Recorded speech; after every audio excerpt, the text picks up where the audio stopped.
If you're looking to play jazz piano like Bill Evans, this is going to be a great video for you. It's Tobey from JazzMentl.com. Thanks for joining me for another one of my tutorials. Now, Bill Evans had tons of jazz piano language under his fingers. And we're not going to cover all of that today. I think that's pretty much impossible with a YouTube video. But we are going to look at 4 separate concepts that are going to really help you understand how Bill Evans made that great sound. It's a very melodic, very pretty sound. And that's really what you're looking for when you want to sound like Bill Evans. Now, copying him is never a good idea, but understanding the concepts, that is what you should do. A few days ago, I watched the documentary on Bill Evans called Time Remembered, and I pulled a couple of clips from that movie. We're going to listen first to his approach to block chords, which is the first concept we're going to learn.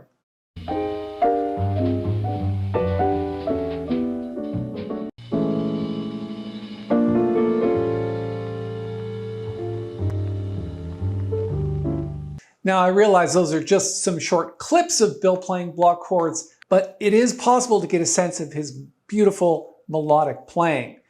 Now, let's take a look at some ideas on how he puts that together. The interesting thing about Bill Evans was that the way he played block chords, he would work things out ahead of time. He was very meticulous. He didn't necessarily improvise all the heads to tunes. He would basically figure out really nice block chord progressions. Now, there are other videos on this channel about block chords, but let's talk about one specific concept that he uses, and this is the major 6 diminished scale. Every other note in the scale is a diminished chord. Now, we add in a flat 6 in there to make the chords even out. The way we voice these chords is root position in the right hand to start with, B flat major 6th, and then the next chord is a diminished chord. Now, where does that diminished chord come from? The answer is it comes from 5/7. So 5/7 of B flat is F7, and if you put a flat 9 on that, you get this diminished chord. All right, let's go again.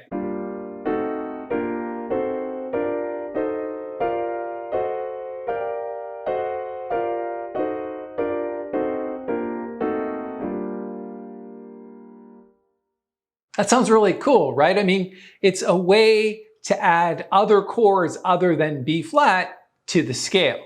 Now, the second concept is really the same idea, except focused solely on left-hand comping. Now, interestingly enough, Bill Evans was left-handed. So for him to play these types of voicings in the left hand was fairly easy for him. And basically what you're doing is you're taking the same voicings as we used in the right hand and transferring them to the left hand.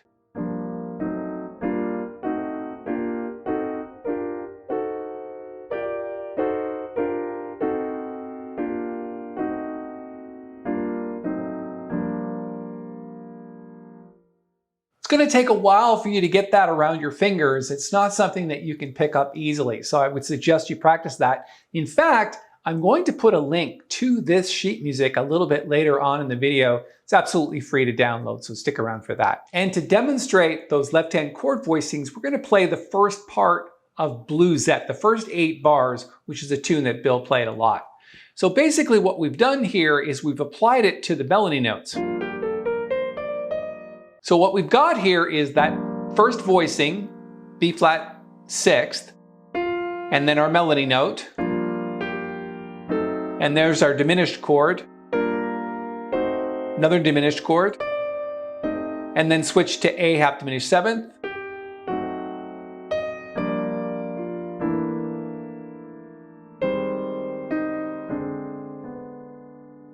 Little bit of inner voicing there at the end. Let's play it one more time.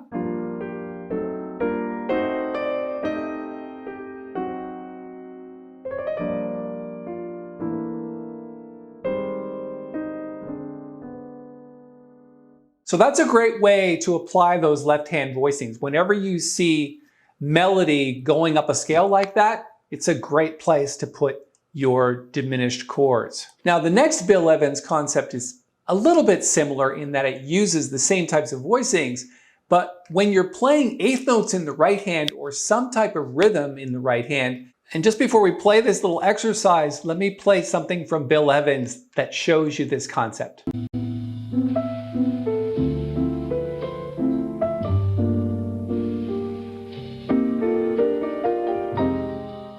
Now, the interesting thing, I couldn't find an example of him playing or emulating the melody specifically, but what he did there was he was playing these Bill Evans types of chords that we've been talking about, but he's filling in the spaces where the right hand isn't playing. So the right hand plays a note, and the left hand kind of goes in the spaces.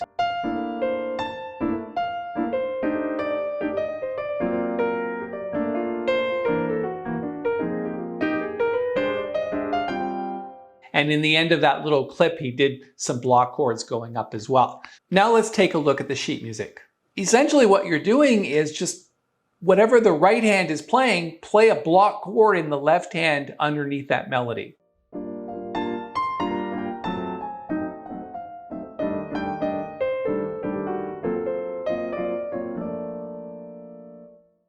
Whatever you're doing in the right hand in terms of rhythm, duplicate that with the left hand, but play block chords in the left hand. Now, the last concept I wanted to talk to you about today is basically another left hand comping technique. We will get into how he solos with his right hand in another video, but for now, let's just focus on some of the things that gave him that great sound. And this one is basically play voicings in your left hand based on the diatonic scale. So if you're in B flat, it's a diatonic scale. So we're going to start on the 4th in the left hand, and it's basically an E flat tritone and adding a D on top. But basically what you're doing is voicing in fourths.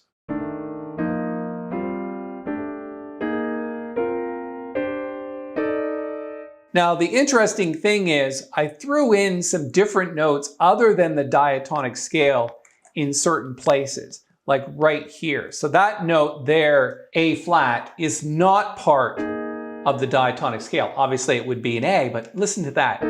It's basically putting this E flat tritone up here in the melody, and it's causing some problems. So once in a while you want to add an extra note in there. So one more time, let's play the scale.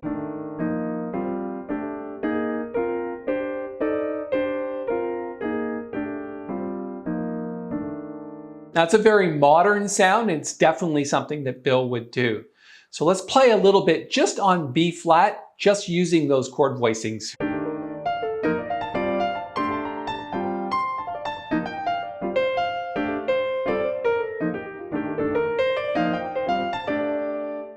So you get that idea. It's very hollow voicings, but when you duplicate, again, the melody sometimes with the left hand, you get that interesting Bill Evans sound.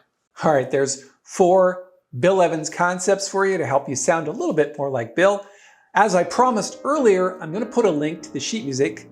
Check that out. It's up here in the corner. It's also in the description below, in case it's not in the corner for whatever reason. And as always, if you could just reach down, hit the little thumbs up button. It really helps us here at the channel. If you haven't subscribed, we'd love to have you. And let me post another video in our Bill Evans series. I'm going to put that link right here.